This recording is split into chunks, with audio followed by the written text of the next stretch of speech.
Gorsia education YouTube channel पर सभी का हार्दिक स्वागत अभिनंदन। आज अपन बात करेंगे माध्यमिक शिक्षा बोर्ड राजस्थान अजमेर के द्वारा कक्षा 11 के हिंदी अनिवार्य और हिंदी साहित्य का पाठ्यक्रम में जो संशोधन किया है उस संशोधन के संबंध में बात करेंगे। कौन से पाठ हटाए गए हैं और कौन से का पाठ्यक्रम में रखे गए हैं। तो विद्यार्थियों की कमेंट्स बॉक्स में मांग को देखते हुए इसका यूट्यूब पर एक वीडियो डाल रहा हूं, जिसके माध्यम से आपको कक्षा 11 के हिंदी अनिवार्य व हिंदी साहित्य के पाठ्यक्रम के बारे में जानकारी प्राप्त होगी। और मैं कहना चाहूँगा कि जिन्होंने चैनल को सब्सक्राइब नहीं किया है सब्सक्राइब कर ले और बेल आइकन को प्रेस कर दे ताकि नया आने वाला नोटिफिकेशन की आपको शीघ्र मिल सके। अब बात करेंगे कक्षा 11 की हिंदी अनिवार्य पाठ्य पुस्तक में कौन से पाठ हटाए गए हैं। और हिंदी अनिवार्य की पहली पुस्तक है आरोह भाग 1। हिंदी अनिवार्य पाठ्यक्रम में है आरोह भाग 1, जिसमें गद्य और पद्य 2 खंड है, जिसमें गद्य खंड से पाठ हटाया गया है सत्यजीत राय का अपू के साथ 2.5 साल, ये पाठ पाठ्यक्रम से हटा दिया गया है। बाल मुकुंद गुप्त विदाई संभाषण, ये भी पाठ्यक्रम से हटा दिया गया है, सिलेबस से हटा दिया गया है। मनु भंडारी की रजनी नामक जो पाठ है वो पाठ्यक्रम से हटा दिया गया है। सैयद हैदर रज्जा का पाठ है आत्मा का ताप, ये पाठ भी सिलेबस से हटा दिया गया है। अब काव्य खंड के अंतर्गत राम नरेश त्रिपाठी का पथिक नाम का कविता है, उसको सिलेबस से हटा दिया गया है। त्रिलोचन का पाठ कविता है संपा काले काले अक्षर नहीं चिन्हती, इसको भी सिलेबस से हटा दिया गया है। अक्का महादेवी की कविता है हे भूख मत मत्सल, दूसरी है हे मेरे जूही के फूल जैसे ईश्वर, इनको भी पाठ्यक्रम से हटा दिया गया है। अवतार सिंह पाश सबसे खतरनाक नामक पाठ है, ये भी आरोह पुस्तक के पाठ्यक्रम से कक्षा 11 के सिलेबस से हटा दिया गया है। और हिंदी अनिवार्य की दूसरी पुस्तक है जिसका नाम वितान भाग 1। वितान भाग 1 का पाठ है बेबी हालदार के द्वारा लिखा गया है आलो अंधारी। आलो अंधारी पाठ सिलेबस से पाठ्यक्रम से हटा दिया गया है। अब है संशोधित पाठ्यक्रम किस प्रकार होगा हिंदी अनिवार्य का। परीक्षा का समय वही 3.25 घंटे होगा। प्रश्न पत्र के लिए अंक वार्षिक परीक्षा के लिए 100 नंबर का होगा और जिस पूर्णांक 100 का ही होगा। इसमें अपठित पद्यास से गद्यास पद्यास देंगे, उनका 20 नंबर है। रचनात्मक और व्यवहारिक लेखन 25 नंबर के हैं। पाठ्य पुस्तक जो आरोह भाग 1 है उसमें 40 नंबर के क्वेश्चन आएंगे और पूरक पुस्तक है वितान भाग 1 जिसमें 15 नंबर के क्वेश्चन आएंगे। अब अपठित में क्या आएगा, इसमें एक पद्यांश से अर्थात काव्यांश से आएगा 18 से 20 पंक्तियां होगी, जिस पर काव्यांश पर आधारित अर्थ ग्रहण सौंदर्य बोध और काव्य रीति पर 5 लघु उत्तरात्मक प्रश्न होंगे और 10 नंबर के होंगे। दूसरा अपठित गद्यांश से आएगा 200 से 225 शब्द का होगा। गद्यांश पर आधारित बोध पद व्याख्या प्रयोग रचनांतरण शीर्षक आदि पर 5 लघु उत्तरात्मक प्रश्न होंगे जो कि 2 नंबर के होंगे, कुल 10 नंबर के होंगे। अब रचनात्मक तथा व्यवहारिक लेखन में निबंध आएगा आधुनिक विषय पर विकल्प सहित, जिसमें विकल्प दे रखे होंगे 2, 3, 4, उन विकल्पों में से एक निबंध को लिखना है, वो 10 नंबर का आएगा। और कार्यालय पत्र आएगा और वो भी विकल्प सहित होगा 5 नंबर का। विकल्प का मतलब अथवा में दे रखा होगा। प्रिंट माध्यम के फीचर समाचार और संपादकीय, ये 5 नंबर का आएगा। प्रतिवेदन या आलेख आएगा 5 नंबर। ये तो है रचनात्मक और व्यवहारिक लेखन में। अब है आरोह पुस्तिका के काव्य खंड काव्य भाग से 20 अंक का और गद्य भाग से 20 अंक के प्रश्नोत्तर आएंगे, कुल 40 नंबर के होंगे। 2 काव्यांशों में से किसी एक पर अर्थ ग्रहण के 4 प्रश्न आएंगे, 2-2 नंबर के होंगे और कुल 8 नंबर के होंगे।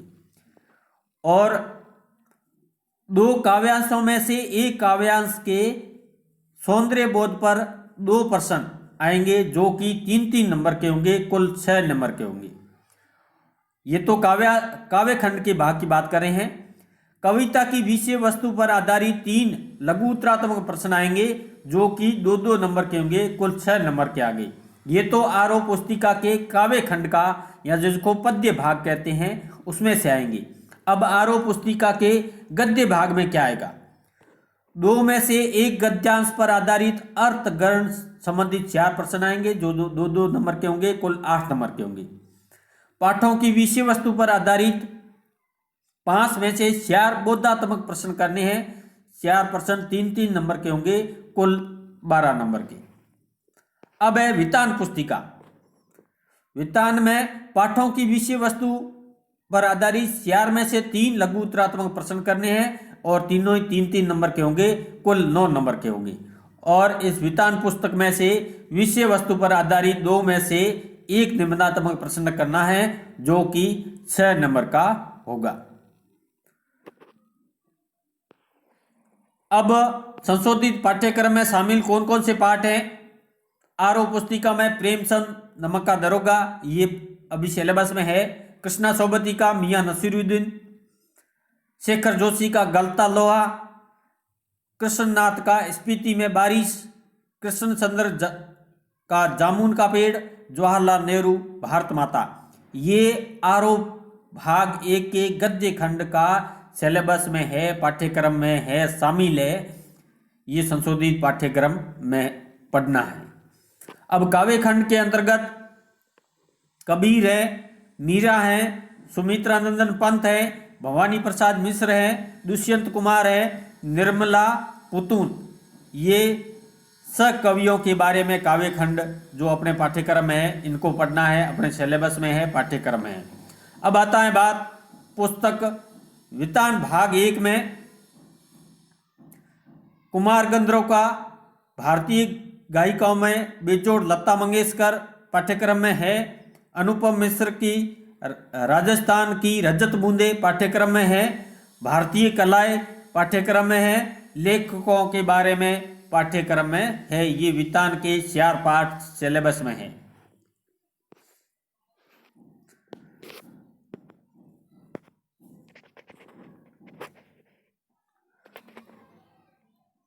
अब बात करेंगे कक्षा 11 की हिंदी साहित्य की पुस्तक। हिंदी साहित्य के पाठ्यक्रम में से क्या क्या हटाया गया है? तो पहले जो अपने पुस्तक हैं अभिव्यक्ति और माध्यम, अभिव्यक्ति और माध्यम से पाठ नंबर 2 पत्रकारिता के विविध आयाम, इसको सिलेबस से हटा दिया गया है। पाठ नंबर 9 डायरी लिखने की कला, इसको भी सिलेबस से हटा दिया गया है। पाठ नंबर 10 कथ पट कथा, इसको भी सिलेबस से हटा दिया गया है। अगली साहित्य की पुस्तक आती है अंतरा भाग 1। अंतरा भाग 1 के गद्य खंड में क्या हटाया गया है? पाठ नंबर 7 है नए जन्म की कुंडली, गजानन माधव मुक्ति बोध, इसको भी सिलेबस से हटा दिया गया है। 8वां पाठ है उसकी माँ, पांडे बेसन शर्मा उग्र के, इसको भी सिलेबस से हटा दिया गया है। और पाठ नंबर 9 है गद्य खंड का भारतवर्ष की उन्नति कैसे हो सकती है, भारतेंदु हरिश्चंद्र का पाठ है, इसको भी सिलेबस से हटा दिया गया है। अब काव्य खंड या पद्य खंड के अंतर्गत पाठ नंबर 12 है हंसी की सोट, सपना, दरबार, इन कविताएं जो देव की है, इसको भी सिलेबस से हटा दिया गया है। संध्या के बाद सुमित्रानंदन पंत के पाठ को भी सिलेबस से हटा दिया गया है। नींद उछट जाती है, नरेंद्र शर्मा का पाठ को भी सिलेबस से हटा दिया गया है। हस्तक्षेप श्रीकांत वर्मा का है, इसको भी सिलेबस से हटा दिया गया है। घर में वापसी धूमिल की कविता है, इसको भी सिलेबस से हटा दिया गया है। अब हिंदी साहित्य की दूसरी पुस्तक है अंतराल, अंतराल से एक पाठ हटाया गया है जिसका नाम है हुसैन की कहानी अपनी जबानी, मकबूल फिदा हुसैन का है। इसको भी सिलेबस से हटा दिया गया है। अब पेपर किस तरह का आएगा? हिंदी साहित्य कक्षा 11 एनसीईआरटी के और आरबीएसई के पाठ्यक्रमानुसार। इसमें भी टाइम 3.25 घंटे होगा और पूर्णांक 100 नंबर का होगा। अब है अधिगम क्षेत्र से 20 नंबर का आएगा। अपठित गद्यांश और पद्यांश 28 नंबर के, ये अपठित गद्यांश और पद्यांश 20 नंबर का है। रचनात्मक और व्यवहारिक लेखन अभिव्यक्ति और माध्यम नामक पुस्तक है, उसमें से 28 नंबर का आएगा। और पाठ्य पुस्तक अंतरा भाग 1 काव्य खंड से 19 नंबर और गद्य खंड से 19 नंबर, कुल 38 नंबर के आएंगे। और पुस्तक अंतराल जो द्वितीय पुस्तक है हिंदी साहित्य की भाग 1, इससे 14 नंबर के प्रश्न आएंगे। अब अपठित गद्यांश और पद्यांश में क्या आएगा? अपठित गद्यांश बोध, गद्यांश पर आधारित बोध प्रयोग और रचनांतरण शीर्षक आदि पर 4 बहुविकल्पी यहाँ अति लघु उत्तरात्मक प्रश्न आएंगे। 10 क्वेश्चन आएंगे जो कि 1-1 नंबर के होंगे और कुल 10 के हो जाएंगे। और काव्यांश पर आधारित बोध प्रयोग रचनांतरण शीर्षक आदि पर 5 बहुविकल्पी अति लघु उत्तरात्मक प्रश्न आएंगे और 1-1 नंबर का होगा, कुल 5 क्वेश्चन आएंगे। छंद, अलंकार, रस, काव्य रीति और सौंदर्य बोध पर आधारित 5 लघु उत्तरात्मक प्रश्न आएंगे। ये भी 1-1 नंबर के होंगे, कुल 5 नंबर के होंगे। अब है रचनात्मक व्यवहारिक लेखन के अंतर्गत क्या आएगा? अभिव्यक्ति और माध्यम के आधार पर सृजनात्मक लेखन से संबंधित प्रश्न आएंगे। अभिव्यक्ति और माध्यम नामक पुस्तक है सिलेबस के अंतर्गत, जो नए पाठ्यक्रम के अनुसार आई है एनसीईआरटी के सिलेबस के अनुसार। इसमें पहला आएगा दी गई स्थिति या घटना के आधार पर दृश्य लेखन, विकल्प सहित दीर्घ उत्तरीय प्रश्न होगा जो कि 5 नंबर का होगा। औपचारिक पत्र, सवृत लेखन, रोजगार संबंधी आवेदन, विकल्प सहित दीर्घ उत्तरीय प्रश्न 5 नंबर के। व्यवहारिक लेखन के अंतर्गत क्या आएगा? प्रतिवेदन, प्रेस विज्ञप्ति, परिपत्र, कार्यसूची, कार्याव्रत से संबंधित विकल्प सहित लघु उत्तरीय प्रश्न आएंगे। 3 अंक के 2 प्रश्न जो 6 नंबर के होंगे, 2 अंक का 1 प्रश्न होगा जो कि 2 नंबर का होगा, कुल 8 नंबर के होंगे।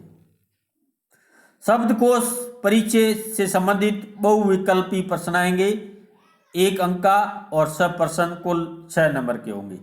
इनको अच्छी तरह से देख लेना क्योंकि एनसीईआरटी का सिलेबस लागू किया गया है, जिसके अंतर्गत अंक विभाजन को बिल्कुल नए तरीके से डिवाइड किया गया है। और एक बार फिर मैं कहना चाहूँगा, गोरसिया एजुकेशन यूट्यूब चैनल को सब्सक्राइब नहीं किया है तो सब्सक्राइब कर लें, बेल आइकन को प्रेस कर दें ताकि नए आने वाले वीडियो का नोटिफिकेशन आपको मिल सके। और चैनल को सब शेयर करें। अगला भाग आता है हिंदी साहित्य का अंतरा नामक पुस्तक है जिसका भाग 1 है। इसमें काव्य भाग के अंतर्गत काव्यांश की सप्रसंग व्याख्या आएगी, विकल्प सहित दीर्घ उत्तरीय प्रश्न 6 अंक का 1 प्रश्न होगा, कुल 6 नंबर का होगा। कविताओं की विषय वस्तु पर आधारित विकल्प सहित लघु उत्तरीय प्रश्न 5 अंक के 1 प्रश्न और 2 अंक का 1 प्रश्न और 7 नंबर की कुल होगी। काव्य सौंदर्य पर आधारित विकल्प सहित लघु उत्तरीय प्रश्न होगा जो 2 अंक का होगा और 3 प्रश्न होंगे, कुल 6 नंबर का हो जाएगा। अब है अंतरा के गद्य भाग। एक गद्यांश की सप्रसंग व्याख्या विकल्प सहित दीर्घ उत्तरीय प्रश्न 6 अंक का होगा और 1 प्रश्न होगा, कुल 6 नंबर का होगा। पाठों की विषय वस्तु पर आधारित लघु उत्तरीय प्रश्न 5 अंक का एक प्रश्न होगा और 2 अंक का 2 प्रश्न होगा। 4 और 5 कुल 9 नंबर के हो गए। किसी एक लेखक या कवि का साहित्यिक परिचय, विकल्प सहित होगा, दीर्घ उत्तरीय प्रश्न होगा, 4 अंक का होगा और एक प्रश्न होगा, कुल 4 नंबर के। अब अगली पुस्तक आती है हिंदी साहित्य की अंतराल। पाठों की विषय वस्तु पर आधारित प्रश्न आएंगे और विकल्प सहित होंगे, लघु उत्तरीय प्रश्न होंगे। 5 अंक का 2 प्रश्न 10 नंबर के हो गए और 2 अंक के 2 प्रश्न 4 नंबर के हो गए। कुल अंतराल से 14 नंबर के क्वेश्चन आएंगे। अब अपने पाठ्यक्रम में क्या क्या रखा गया है। अपठित गद्यांश और काव्यांश, गद्यांश पर आधारित बोध प्रयोग रचनांतरण शीर्षक से संबंधित प्रश्न पूछे जाएंगे। काव्यांश पर आधारित बोध प्रयोग रचनांतरण शीर्षक से संबंधित प्रश्न पूछे जाएंगे। संद, अलंकार, रस, काव्य रीति और सौंदर्य, इन सभी को मिलाकर 20 नंबर के क्वेश्चन आएंगे। और अभिव्यक्ति और माध्यम नामक जो पुस्तक है उसका पाठ नंबर 1 जन संचार माध्यम, पाठ नंबर 14 कार्यालय लेखन और प्रक्रिया, पाठ नंबर 15 स्ववर्त लेखन और रोजगार संबंधी आवेदन, पाठ नंबर 16 शब्दकोश संदर्भ ग्रंथों के उपयोग विधि और परिचय। ये कुल अभिव्यक्ति और माध्यम से 28 नंबर के क्वेश्चन आएंगे। अब पाठ्य पुस्तक आती है अंतरा भाग 1। अपने सिलेबस में क्या रखा गया है। ईदगाह प्रेमचंद की कहानी को रखा गया है। दोपहर का भोजन अमरकांत की कहानी को रखा गया है। टॉर्च बेचने वाले हरिशंकर परसाई, इसको भी सिलेबस में रखा गया है। गूंगे रागे राघव की कहानी है, इसको भी सिलेबस में रखा गया है। ज्योतिबा फूले सुधा अरोड़ा की रचना है, इसको भी सिलेबस में रखा गया है। खाना बदोश ओम प्रकाश वाल्मीकि का है। ये गद्य खंड से सिलेबस में रखे गए हैं 2020-21 के सिलेबस में। अब अंतरा के काव्य खंड के अंतर्गत कबीर, सूरदास, पद्माकर, महादेवी वर्मा, नागार्जुन, इनकी सभी कविताओं को पाठ्यक्रम के अंतर्गत रखा गया है, सिलेबस में रखा गया है। अब है अंतराल जो पुस्तक है, इसमें अंडे के छिलके मोहन राकेश, इसको सिलेबस में रखा गया है। दिशाहरा विष्णु प्रभाकर की रचना है, इसको भी पाठ्यक्रम में पाठ्यक्रम में रखा गया है। तो विद्यार्थियों, आपको ये पाठ्यक्रम नए सिलेबस के बारे में जानकारी कैसे लगी, कमेंट्स बॉक्स में कमेंट्स करें। जो बात समझ में नहीं आई है उसको कमेंट्स के माध्यम से आप पूछ सकते हो। धन्यवाद।